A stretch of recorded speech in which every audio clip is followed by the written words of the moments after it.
आंकड़े हैं। मोरेटोरियम में कलेक्शंस जून के मुकाबले जुलाई में 71% से बढ़कर 73% आ गया। कोविड 2019 के लिए 1865 करोड़ की प्रोविजनिंग करी है। ब्रांच एक्सपेंशन डिफर कर दिया इस कंपनी ने। एनआईआई ग्रोथ वीक है क्योंकि बुक्स पे एक्सेस लिक्विडिटी पड़ी हुई है, डिसबर्सल्स लो हैं, हायर कॉस्ट ऑफ फंड्स हैं, इसीलिए एनआईआई वीक है और साल दर साल 7% का डिक्लाइन है।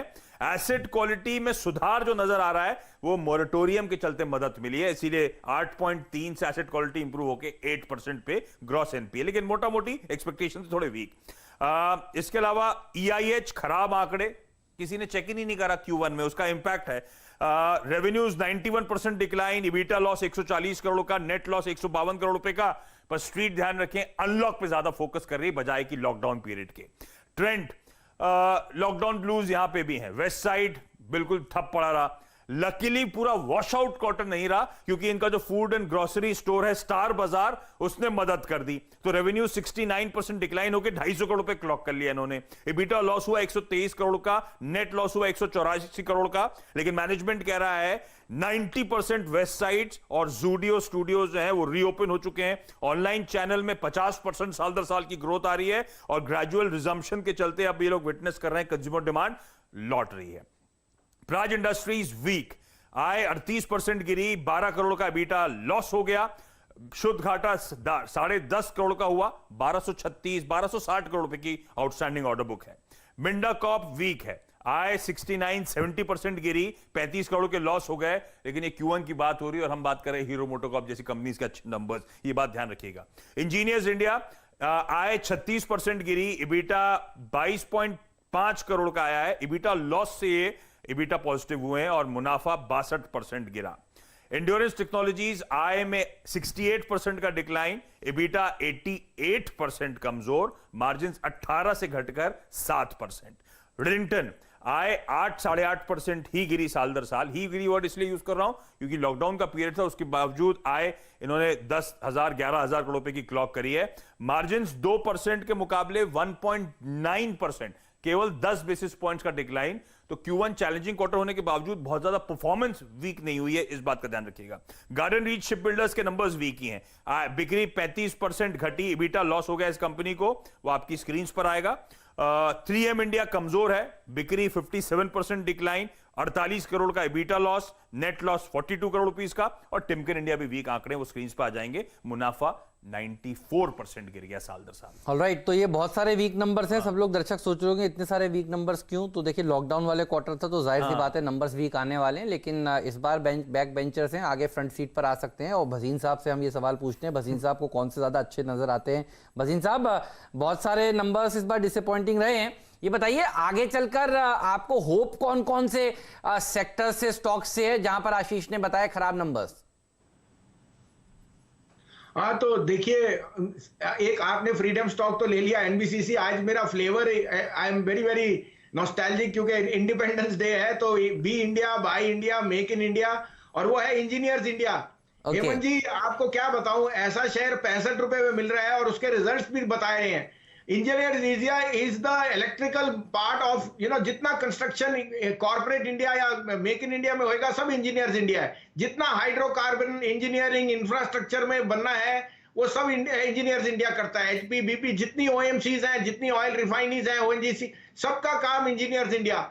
ऑर्डर बुक स्ट्रांग है, अब बस एग्जीक्यूशन है। और अब मेक इन इंडिया, आत्मनिर्भर इंडिया का सबसे बड़ा बेनिफिशियरी इंजीनियर्स इंडिया है। Debt free company, 2,500 crore book में है ऑन बैलेंस शीट, सिर्फ 4,500 करोड़ की मार्केट कैप।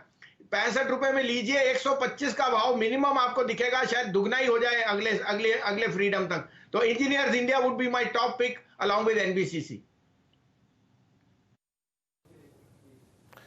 इंजीनियर्स इंडिया अगर आप देखें तो भसीन साहब की टॉप पिक रहेगी अलॉन्ग विद एनबीसीसी। अच्छा, अभी इसमें कुछ अच्छे नंबर्स भी थे, उन पे टेक लेते, लेकिन उससे पहले आशीष को अगर आप देखें जरा एक बार स्टॉक्स टू वॉच की श्रेणी जो आज खबरों में है स्टॉक्स, उनकी समझ लेते हैं, फिर चलते हैं। आशीष बताइए और कुछ स्टॉक्स जहां पे खबरें हैं आज और उनका इंपैक्ट। तो रिजल्ट्स की बात आपने कर ली, 2 निफ्टी की, 7 वायदा बाजार की कंपनीज के नंबर्स। आईसीआईसीआई बैंक की एजीएम है, जो क्यूआईपी इश्यूएंस हुआ था उसकी आज भाव तय होने हैं। एचडीएफसी बैंक की प्रेस कॉन्फ्रेंस शेड्यूल्ड है आज 11:15 बजे। आदित्य पुरी साहब होंगे और खार डिफेंस फोर्सेस के लिए नया प्रोडक्ट लॉन्च कर रहे हैं। टेलीकॉम कंपनीज एजीआर मामला सुनवाई आज दोपहर में 3 बजे। और हाँ, एक काम और, अहलुवालिया कॉन्ट्रैक्ट्स, एनबीसीसी की बात हुई तो एनबीसीसी से इनको 290 करोड़ का ऑर्डर मिला है। चंबल फर्टिलाइजर में प्रमोटर्स ने और 1 लाख शेयर खरीद डाले हैं। और वायदा बैन में अशोक लेलैंड और बीएचईएल, आप लोग बात कर ही रहे थे, क्या तेजी आई उसके बाद? क्या गजब की तेजी आई। और चलिए ये सवाल मुझे मयूरेश जी से ही पूछना था। मयूरेश जी, इतने सारे जो स्टॉक्स बताए गए हैं, Praj, Trent, shopper stop, EIH, Shriram transport, Minda Corp, endurance, EIL, garden reach, ज्यादातर ये खराब नंबर्स, इनमें से कोई बैक बेंचर जो आगे चलकर कमाल दिखाएगा, नेक्स्ट क्लास में फ्रंट में बैठेगा, यानी नेक्स्ट क्वार्टर में अच्छा प्रदर्शन दिखाएगा? बिल्कुल टीम गुरुजी। और पहले तो मैं आशीष को आई थिंक कांग्रेचुलेट करना चाहता हूँ, ये कर कैसे लेते हैं। मैं तो लिस्ट बना रहा था क्योंकि 2-3 स्टॉक तो मैंने भी नहीं इसके रिजल्ट अपडेट लिए। लॉकडाउन में इनका चश्मे का नंबर बढ़ गया है सर। अच्छा थीम गुरुजी, आई थिंक जो बैक बेंचर्स की आप बात कर रहे थे, जो संजीव जी ने कहा, आई थिंक बिल्कुल सहमत हूं, बट 2 स्टॉक्स मेरे जहन में है, in fact 3, east India hotels, Trent और प्राज इंडस्ट्रीज।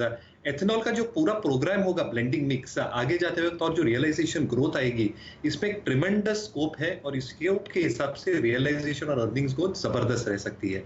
तो ये एक बैक बेंचर पे ध्यान देना चाहिए। दूसरा आई थिंक ट्रेंट, जो इनका मिक्स है, जूडियो जैसे बात करें तो थोड़ा लोअर मार्जिन बिजनेस है, बट वेस्ट साइड, ज़ारा, ये हायर मार्जिन बिजनेस है और यहाँ पे प्राइवेट लेबल्स हैं जो मार्जिन को सपोर्ट करते हैं। पूरी जो अनलॉक 3, अनलॉक 4 की थीम होगी और फेस्टिव सीजन आएगा, मुझे लगता है आई थिंक एक जबरदस्त ट्रैजेक्टरी में आगे जाते वक्त रह सकता है। और तीसरा EIH, होटल्स, रेस्टोरेंट सारे लॉकडाउन के अंदर है, बट मुझे लगता है आई थिंक जैसे आई थिंक प्रोग्रेसिव हम आगे बढ़ेंगे, नंबर्स आगे रिपोर्ट होते जाएंगे, which will be on a better scale.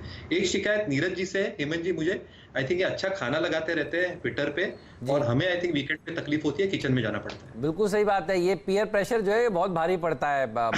ये आपने बिल्कुल दिल की बात, दुखती हुई रग पे हाथ रख दिया। तो मैं थोड़ा सीख भी रहा हूँ अब केक वगैरह बेक करने के लिए। तो लेकिन बालकृष्ण इंडस्ट्रीज ये अच्छे नंबर्स आए। जल्दी से राजेश पालिया साहब से जान लेते हैं कि ये कैसे चार्ट्स पर उनको कैसे नजर आ रहे हैं, उसके बाद फिर पहला सौदा की तरफ हम प्रवेश करेंगे, मुनाफे की तैयारी को पूरा करेंगे। ये नंबर्स अच्छे हैं और पिछले कुछ दिनों से स्टॉक भागा भी है। स्टॉप लॉस कहां रखे जिन्होंने खरीदारी करी है, और आज कैसे बिहेव कर सकता है पालिया साहब? देखिए, स्टॉक तो ऑल टाइम हाई कैटेगरी में ट्रेड कर रहा है और जिस तरीके से स्टॉक ने पिछले दिनों में बाइंग एक्शन दिखाया, मुझे लगता है कि इसमें तो और यहां से तेजी एक्सटेंड होना चाहिए। और ये स्टॉक एक आउट परफॉर्मर रहा है अगर हम देखें टायर स्पेस में, और स्टॉक में जिस तरीके से अभी यहां से पोजीशनिंग है चार्ट के हिसाब से, मुझे लगता है कि हायर साइड के 1450 1470 तक के टारगेट भी आते हुए दिखना चाहिए। अगर कोई वॉलेटिलिटी के चलते अगर स्टॉक में कोई करेक्टिव एक्शन भी आती तो इसको बिल्कुल बाय करें। लोअर साइड पे इसका जो इमीडिएट सपोर्ट है वो 1340 के आसपास है, तो मेरे हिसाब से बिल्कुल बाय करना चाहिए स्टॉक को। अगर ये पॉजिटिव ओपन होता है तो भी इसमें 1450 1470 के लिए तेजी करने के लिए इसको लॉन्ग साइड का ट्रेड इनिशिएट किया जा सकता है। मैं राजेश जी एक बात मैं ऐड और करना चाहूंगा, Balkrishna industries number strong, stock all time high पर है। आई थिंक एक वैक्यूम क्रिएट हो गया है दूसरे ऑटो ये टायर स्टॉक्स के साथ। लुक एट अपोलो टायर्स, कल डे हाई की ट्रैजेक्टरी में क्लोज हुआ, कल 200 डेमा के ऊपर क्लोज हुआ। पिछले 5 दिन के डिलीवरी वॉल्यूम्स शानदार, वॉल्यूम्स सबसे स्ट्रॉन्ग। तो एक और टायर स्टॉक बताएंगे, अगर आपको ट्रेड करना हो तो क्या ट्रेड करेंगे आप, और कौन सा होगा वो?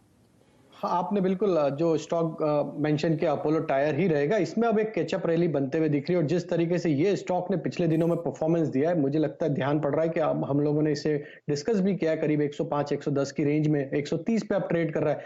मुझे लगता है बिल्कुल अपोलो टायर में भी जिस तरीके का मोमेंटम, ये स्टॉक भी एक यहाँ से अच्छी रैली दिखा सकता है और स्टॉक का सेटअप ये दिखाता है कि 150 तक भी इसमें पोजिशनल टारगेट आते हुए दिखेंगे। अपोलो टायर भी बाय कैटेगरी का स्टॉक है, अभी यहाँ से बाय ही रखना चाहिए। 126 का स्टॉप लॉस रखे, ऊपर के इमीडिएट जो टारगेट है ट्रेडिंग के 138 से 140 तक के हैं। सही बात है, तो इस पर रखिएगा नजर, बस जेके टायर पर मत रखिएगा नजर, क्योंकि वहां पर कुछ खराब खबरें आई है, उस पर भी मैं विस्तार से आगे आता हूं। लेकिन देखिए, मार्केट खुलने की तैयारी कर रहा है और हमारे सारे मेहमान हमारे साथ मौजूद हैं। एक बार जल्दी से बता देता हूं आपको, डाउ फ्यूचर्स कहां पर ट्रेड